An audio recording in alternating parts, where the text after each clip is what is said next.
इस कार्यक्रम के पुण्यार्चक हैं स्वर्गीय पंडित श्री रतनलाल जी बैनाड़ा की स्मृति में बैनाड़ा उद्योग लिमिटेड, आगरा।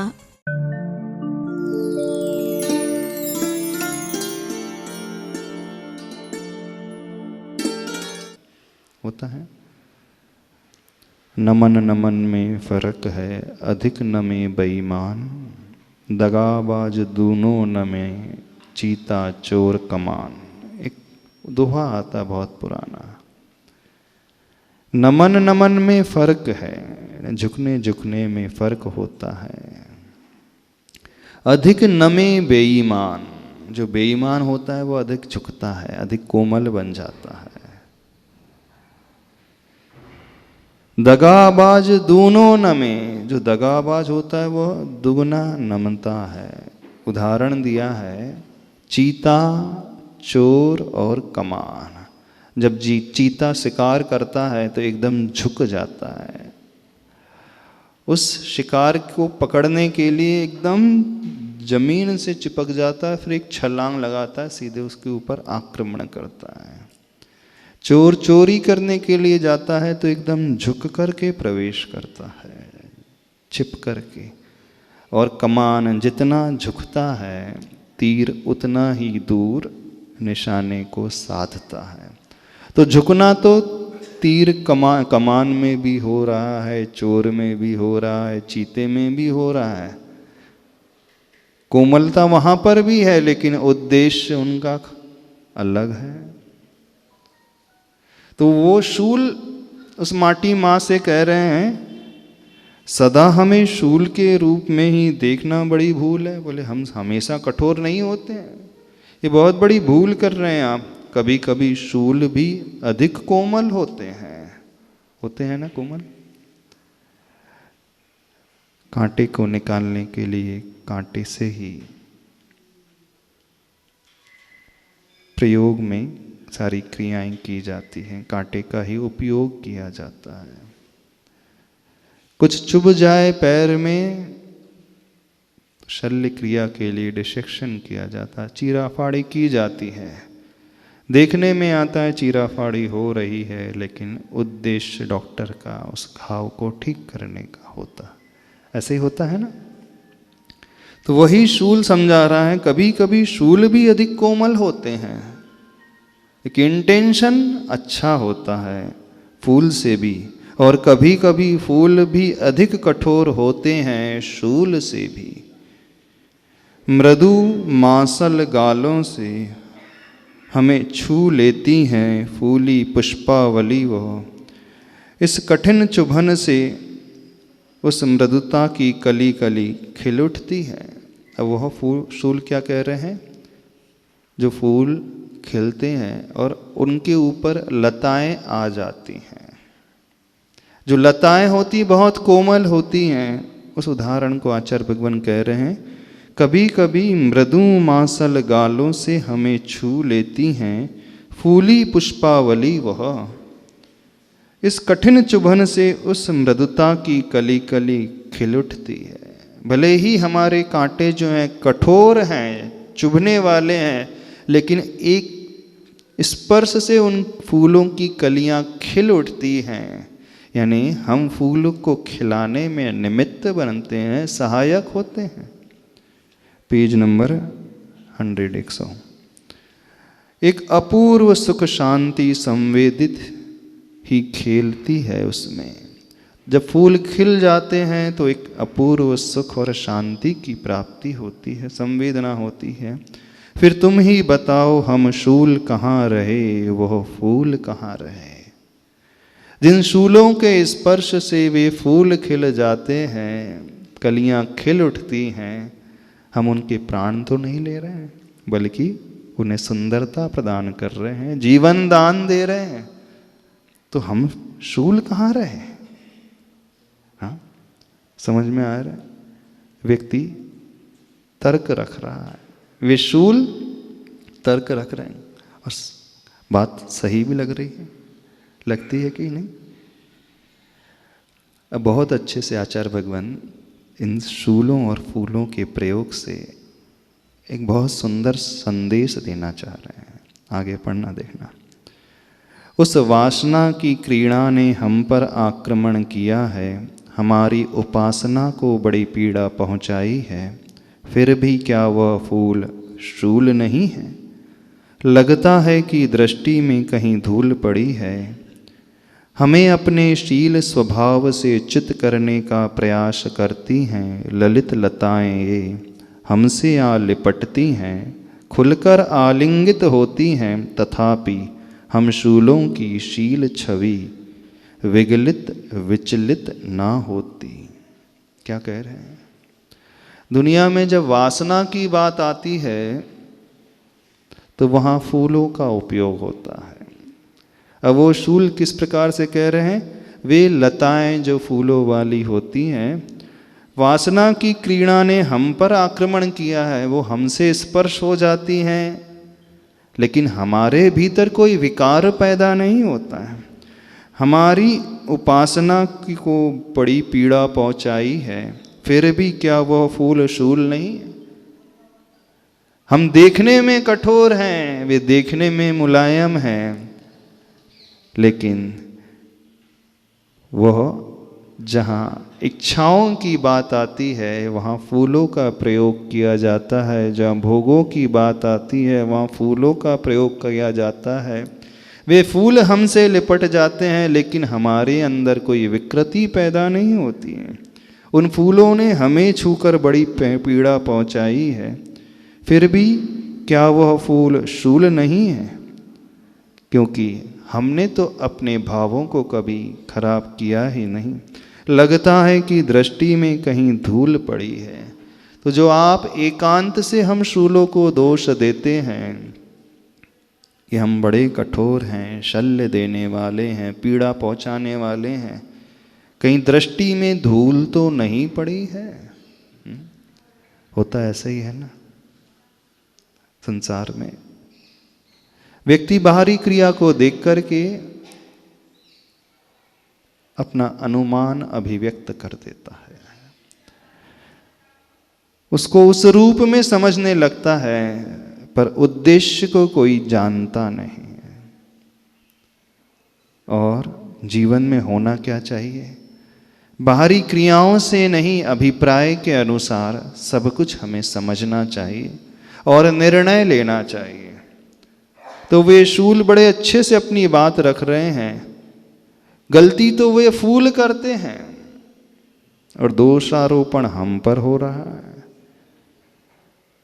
वे सारे कार्य गलत कर रहे हैं, फिर भी हम अपने मन को खराब नहीं करते, फिर भी आप हमें कठोर कह रहे हैं।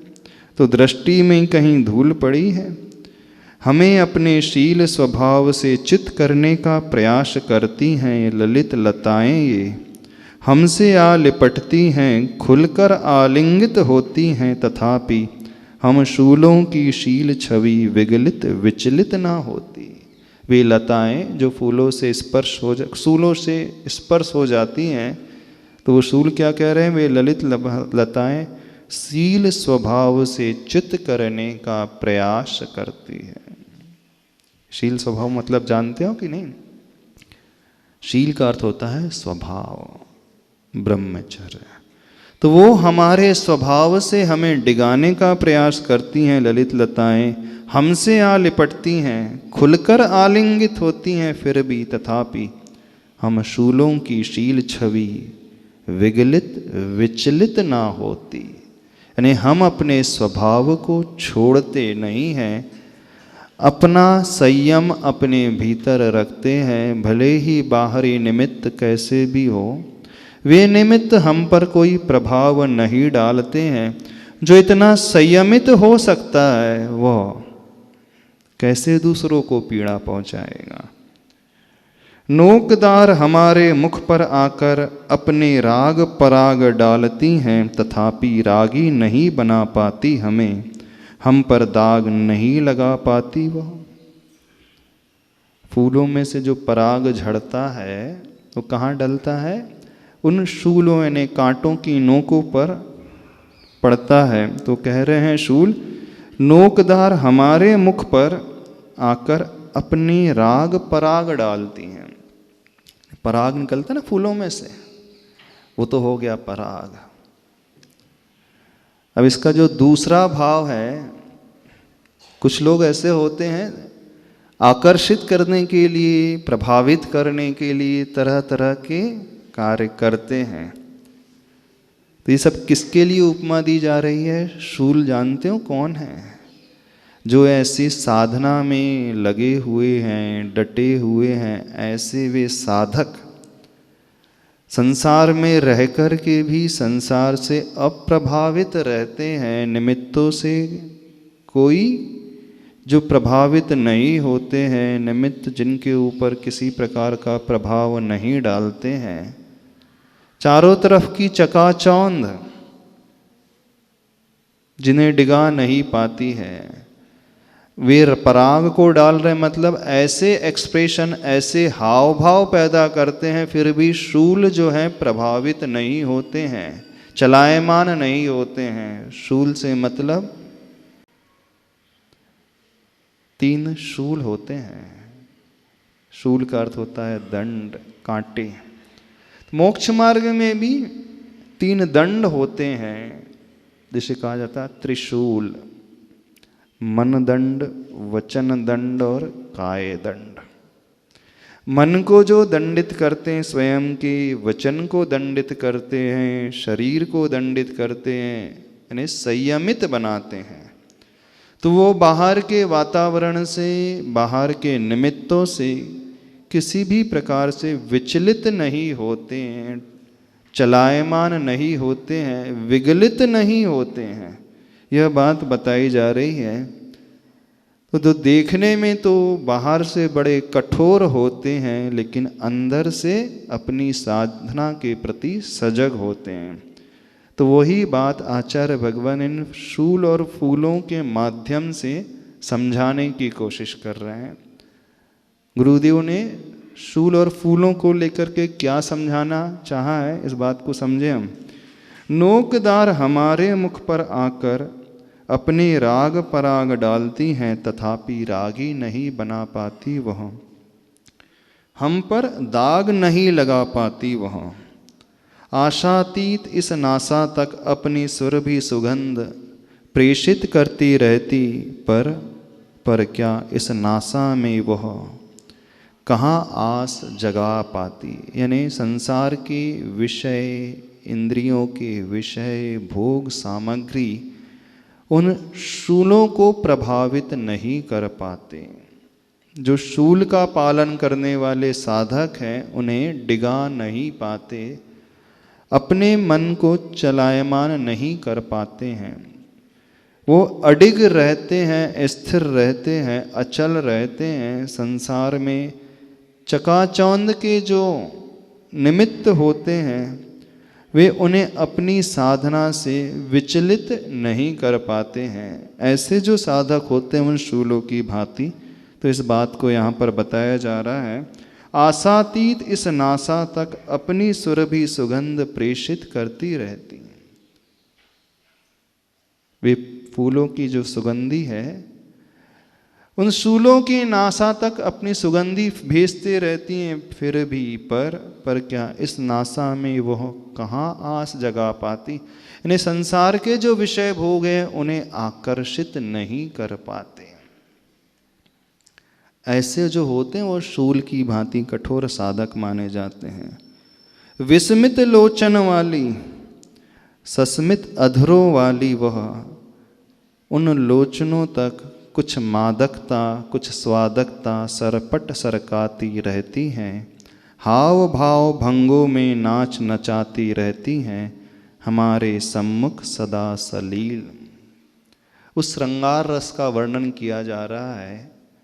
जैसे आप प्रथमानुयोग ग्रंथ पढ़ते हैं, उसमें श्रृंगार रस आता है, लेकिन श्रृंगार रस का वर्णन इस कारण किया जाता है कि ऐसे श्रृंगार के बीच रहते हुए भी जो साधक होते हैं, तपस्वी होते हैं, उनसे निर्लिप्त रहते हैं। दुनिया उन्हें डिगाने की कोशिश करती है, विषय सामग्री उन्हें भटकाने की कोशिश करती है, फिर भी वह उनसे ऊपर उठ कर के आत्म ब्रह्म रूपी साधना में ही लीन रहते हैं। तो ऐसे जो चर्या करते हैं वे शूल धारक माने जाते हैं। यहाँ पर यह कहा जा रहा है संसार के विषय भोग कैसे होते हैं? विस्मित लोचन वाली। किसकी होते हैं? लोचन का अर्थ होता है आंखें, विस्मित का अर्थ होता है आश्चर्य पैदा करने वाली। सस्मित अधरों वाली, वो अधर होते हैं होंठ, और सस्मित यानी जिसमें मुस्कुराहट होती है ना, कुटिलता छिपी रहती है, गलत भाव छिपे रहते हैं। इन लोचनों तक कुछ मादकता कुछ स्वादकता सरपट सरकाती रहती है। उन ऋषियों तक कुछ मादकता कुछ स्वादकता सरकाती रहती है, फिर भी वे ऋषि मुनि उन हाव भाव भंगों में प्रभावित नहीं होते हैं। वो विषय सामग्री उन भाव भाव भंगों में नाच नचाती रहती है। हमारे सम्मुख सदा सलील, ने कांटे कह रहे हैं, लीला से सहित होकर के जो होता है वो कहलाता है सलील। तो लीला से सहित होकर के आत्म साधना से जो डिगाने का प्रयास करती हैं हम शूलों को, फिर भी हम उन अपनी साधना से कभी अस्थिर चलायमान नहीं होते हैं। प्राय यही देखा गया है कि ललाम चाम वाले वाम चाल वाले होते हैं। समझ में आ रहे हैं भाव कि नहीं समझ में आ रहे हैं? प्राय क्या देखा जाता है? ललाम चाम वाले, चाम का अर्थ होता है चमड़ी, ने जो सुंदर रूप वाले होते हैं वो कैसे होते हैं? वाम चाल वाले होते हैं। वाम चाल मतलब कुटिल चाल जिनकी होती है। आगम में वर्णन आता है जिसे सब कुछ मिला है और वह त्याग तपस्या के मार्ग में निकल जाए, बहुत दुर्लभ है ना। क्योंकि जिसे सब कुछ मिलता है वह प्राय विषयों की ओर ही प्रवृत्ति करता है, वो संसार के मार्ग में ही आगे बढ़ता है। सारी अनुकूलताएं मिलने के पश्चात जो मोक्ष मार्ग की ओर कदम बढ़ा ले, बहुत दुर्लभ होता है। कामदेव होकर के विषयों से ऊपर उठ जाए। एक होता है इसके पास कुछ सुविधाएं ही नहीं होती, ना शरीर निरोगी मिलता है, ना सुंदरता मिलती है, वो कथनचित आसानी से राग से ऊपर उठ सकता है।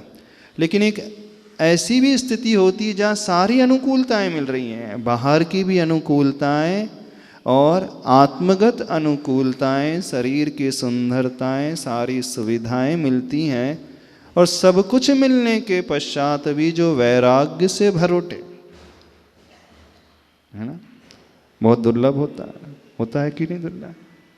तो संसार कैसा है? प्राय ललाम चाम वाले वाम चाल वाले होते हैं। इन्हें जो बहुत अनुकूलताओं को पाते हैं वो कुटिल चाल वाले, यानी संसार की ओर विषयों की ओर भागने वाले होते हैं।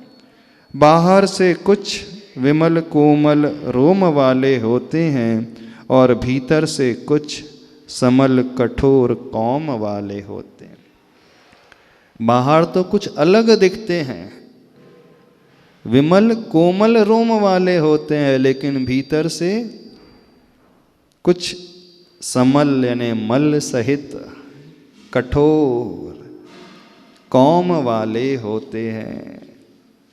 अभिप्राय समझ में आ रहा है क्या वर्णन चल रहा है? ये किसके लिए कहा जा रहा है महाराज? ये जो लाइन, ये जो है विषय वासना में लगे हुए जीवों के लिए कहा जा रहा है, जिन्हें इंद्रियों के ही भोग बहुत रुचिकर लगते हैं, 24 घंटा उसी में डूबे रहते हैं, पंचेंद्री के विषय वासना में उलझे रहते हैं, उनके लिए कहा जा रहा है।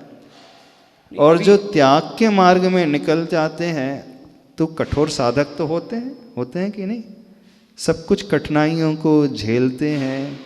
आगे जाकर के आचार्य भगवान उन्हीं शूलों को सिद्ध करेंगे, अरिहंत भगवान तक पहुंचने वाले जो शूल की तरह साधना कठोर करते हैं वे जीव होते हैं। अभी ऊपर गुरुदेव फूल को भी शूल की उपमा दी गई थी।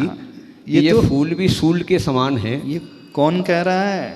ये शूल कह सूल रहे हैं, कह कांटे रहे हैं। कह रहे हैं कि दुनिया जिसे फूल कहती, फूल थोड़ी है वो। सूल है हमारे लिए।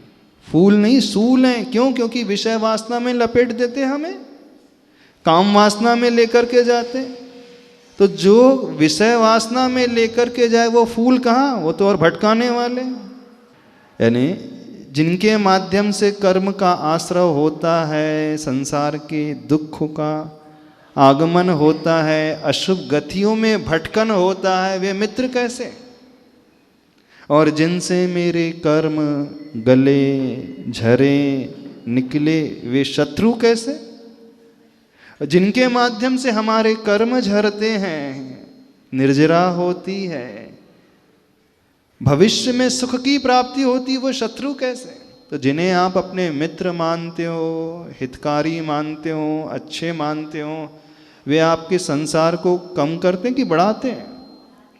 आपकी पत्नी आपके लिए संसार के दुखों को कम कर रही है कि बढ़ा रही है? इन्हीं से पूछ लेते हैं तो बहुत अच्छे से समझ में आ जाए। जितने पति लोग बैठे हैं, आपकी पत्नी आपको सुख देने वाली, भविष्य में स्वर्ग पहुंचाएंगी कि नरक पहुंचाएंगी?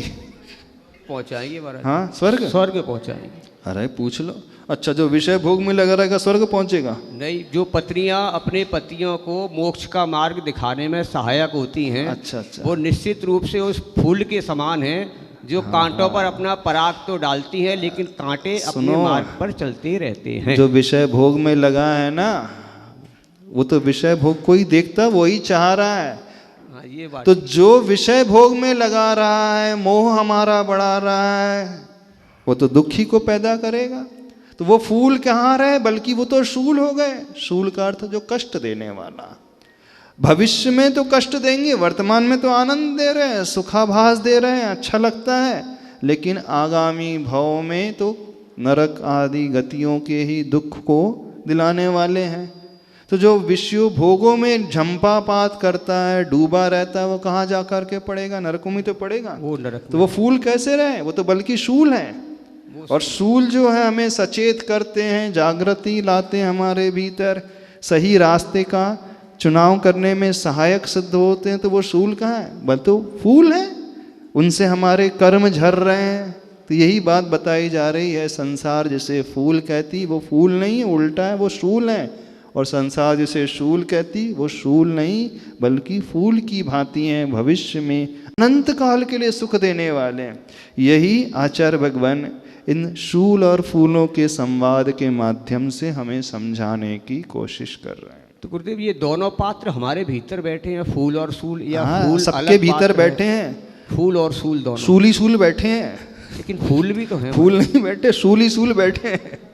हाँ, चुभाने वाले, चुभने वाले। और जिन्हें आप फूल मान रहे हैं वो भी शूल ही हैं, भविष्य में शूल की भांति पीड़ा देने वाले, वर्तमान में तात्कालिक कुछ सुख देने वाले जैसे प्रतीत होते हैं।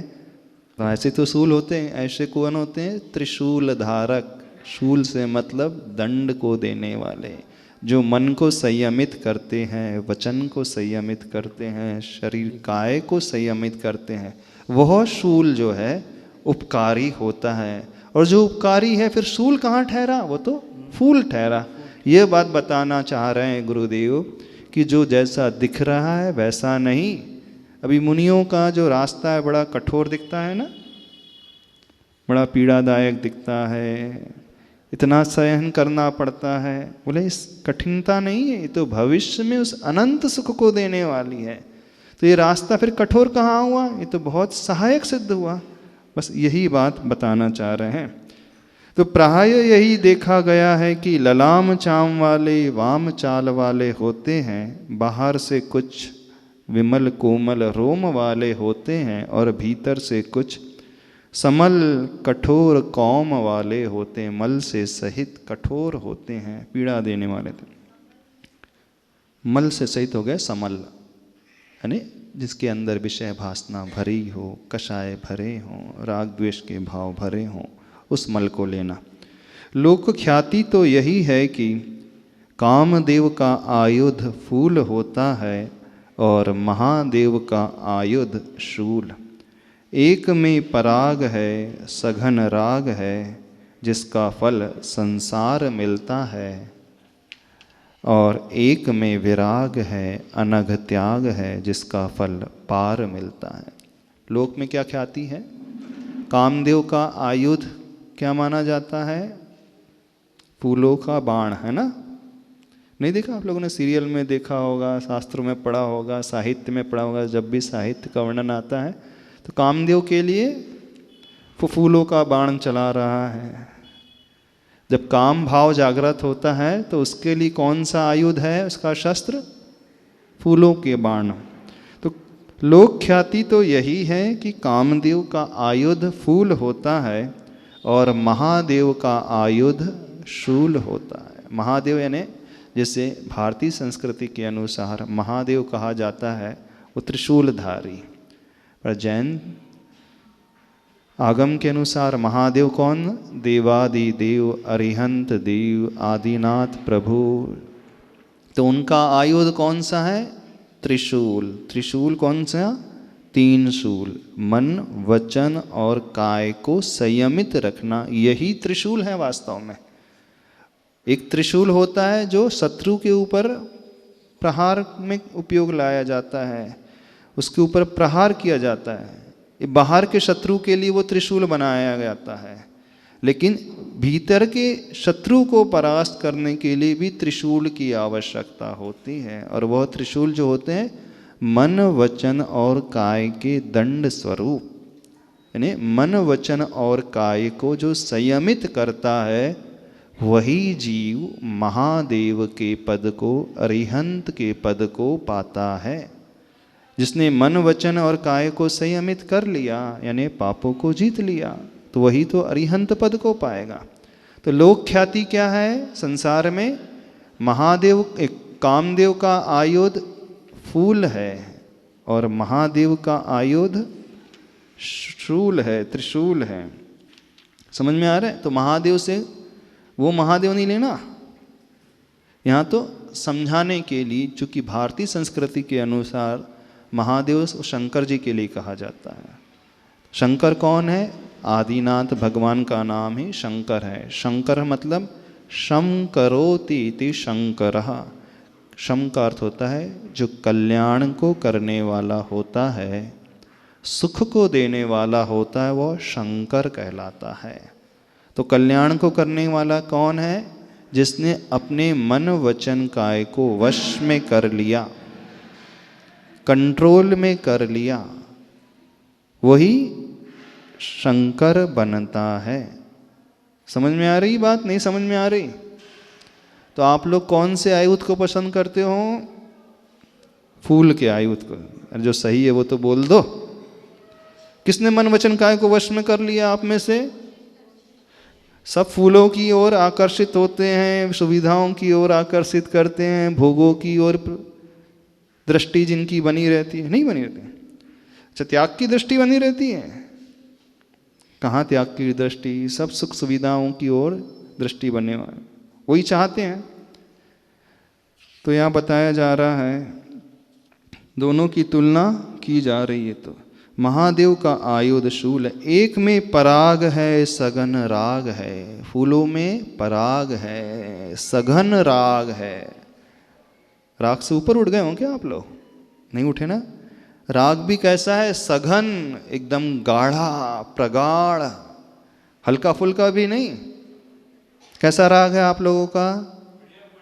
First class, first class quality वाला, बढ़िया क्वालिटी, कमजोर नहीं है। जिससे भी राग है, चाहे पति का पत्नी में हो, पत्नी का पति में हो, बच्चे में हो, किसी में भी हो, विषयों की ओर चाह हो, पंचेंद्री के विषयों की जो सामग्री है उसमें हो, भोजन में हो, पानी में हो, वस्त्रों में हो, पहनने में हो, ओढ़ने में हो, घूमने में हो, सुनने में हो, देखने में हो, पांचों इंद्रियों के जो विषय हैं उसमें कैसा है? सघन राग है कि मजबूरी में आप भोगते हो विषयों को। रसगुल्ला खा करके बड़ी पीड़ा होती होगी, अरे ये रसगुल्ला खा लिया, हे भगवान कैसे कर्म का उदय है, पाप कर्म का उदय है, मुझे मिठाई खानी पड़ रही है, ऐसा बोलते हो? थोड़ा सा बताना हमें।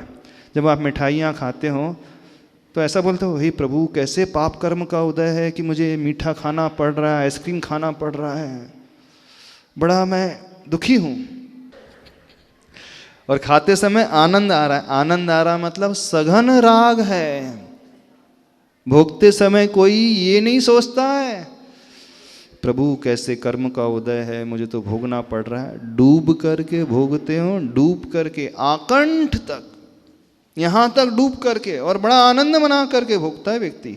चाहे खाने की बात हो, चाहे अच्छे कपड़े आ गए हो, नई ड्रेस आ गई हो, अच्छा नया हार मिला आपको, ज्वेलरी का नया सेट मिला, बड़ी पीड़ा होती है। महिला वर्ग से पूछ लेना कैसे कर्म का उदय है, 10 तोले का सोने का हार आज मिल गया है, हे भगवान क्यों मिल गया, ऐसा कहती है कोई महिला? हाँ, पुरुष को तो देना पड़ता है, इस कारण कहते हैं वो फंस गए हुआ था। हाँ, नहीं चाहे वो हार मिले तो भी बड़े आनंद होता है, चाहे नई साड़ी गिफ्ट में मिल जाए तो किसी को पीड़ा होती है? हमने तो आज तक नहीं देखा। प्रॉपर्टी बढ़ जाए, आज बहुत इनकम हो गई, आज तो जो 50 लाख का प्लॉट खरीदा था सीधे 2 करोड़ मिल गए, हे प्रभु क्यों 2 करोड़ मिल गए? किसी को पीड़ा नहीं होती है? परिग्रह बढ़ने में, नए विषयों की सामग्री मिलने में, नए प्लॉट आने में, नया मकान आने में, नई गाड़ी खरीदने में किसी को पीड़ा नहीं होती। बढ़िया खुश होकर के व्यक्ति आनंद मनाता है। तो सघन राग ही तो है।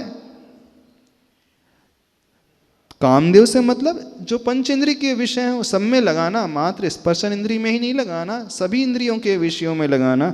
तो कहा जा रहा है कामदेव का आयुध फूल होता है और महादेव का आयुध शूल है।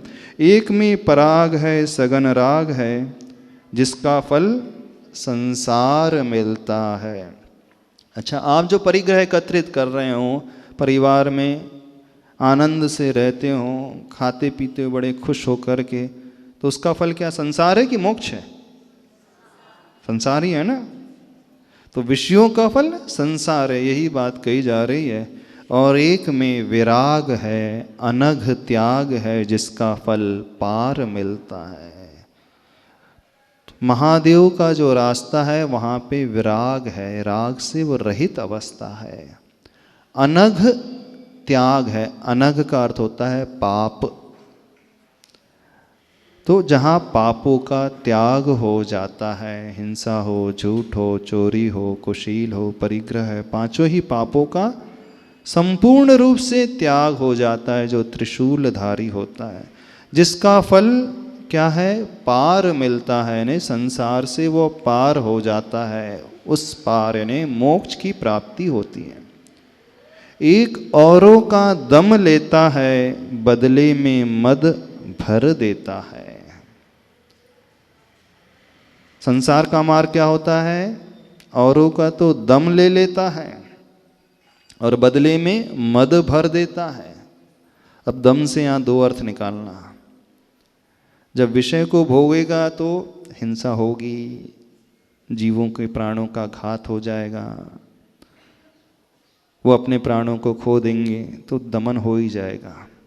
अथवा दूसरा अर्थ, जब व्यक्ति विषयों को भोगता है तो इंद्रियों का दमन नहीं कर पाता है, औरों का दम लेता है, बदले में मद भर देता है। वो मद से, अहंकार से, अभिमान से भर उठता है। समझ रहे हो? एक दम यानी जहाँ दम ही निकल जाता है, प्राण ही निकल जाते हैं। और एक दम का अर्थ है दमन, इंद्रियों का दमन। तो एक औरों का दम लेता है, यानी इंद्रियों के विषयों में जो दमन वाली वृत्ति होना चाहिए वो नहीं होती है। एक औरों में दम भर देता है, तत्काल फिर निर्मद कर देता है। पेज नंबर 102 में जब त्रिशूल के मार्ग को, महादेव के मार्ग को अपनाया जाएगा तो क्या हो जाता? उसे देख करके व्यक्ति की शक्ति का संचार हो जाता है, ना दम भर देता है। अथवा वह इंद्रियों के दमन से सहित हो जाता है, इंद्रियों के कंट्रोल से, इंद्रियों के जो विषय हैं पंचेंद्रिय के, उनमें वह कंट्रोल करना सीख लेता है। तो दम से अर्थ हुआ शक्ति का संचार, और दूसरा अर्थ हुआ इंद्रियों के विषयों का दमन करना। तो जो मोक्ष मार्ग में चलने वाले साधक होते हैं वह पंचेंद्रियों के विषयों का दमन करते हैं, तो औरों में दम भर देता है, अथवा उस शूल के मार्ग को देख करके व्यक्ति की इच्छा शक्ति जागृत हो जाती है। जब ये ऐसा कर सकते हैं तो हम भी क्यों नहीं कर सकते हैं। तत्काल फिर निर्मद कर देता है। तो जो मोक्ष मार्ग में चलता है वो मद से वो रहित हो जाता है, अभिमान से रहित हो जाता है। तो संसार के मार्ग में, विषयों के मार्ग में क्या होगा, वो औरों का तो दम ले लेगा और अभिमानी कर देगा, लेकिन मोक्ष मार्ग में जो चलेगा वो औरों में दम भर देता है, तत्काल फिर निर्मद कर देता है, मद से वो रहित कर देता है। समझ में आ रहा है, नहीं समझ में आ रहा है? गुरुदेव, ये दम कौन लेता है और मद कौन भरता है, ये थोड़ा सा स्पष्ट हो जाए। दो अर्थ हैं इसकी, दो तरीके से समझने की कोशिश करना।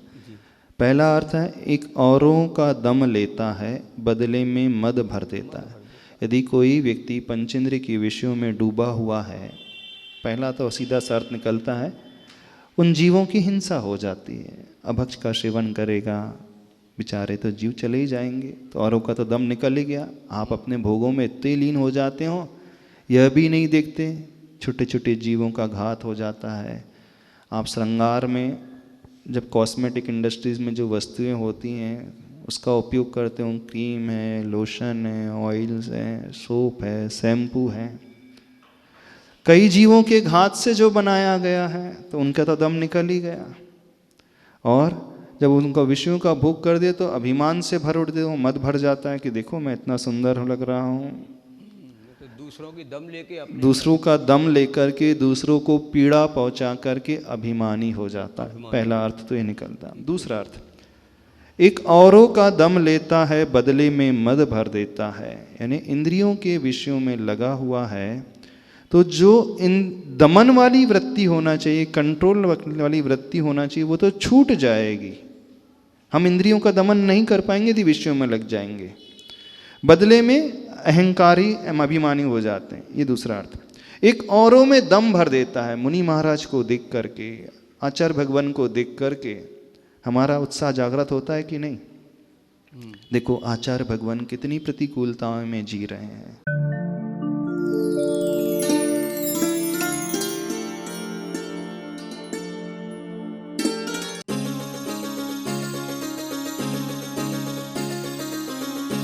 इस कार्यक्रम के पुण्यार्चक थे स्वर्गीय पंडित श्री रतनलाल जी बेनाड़ा की स्मृति में बेनाड़ा उद्योग लिमिटेड, आगरा।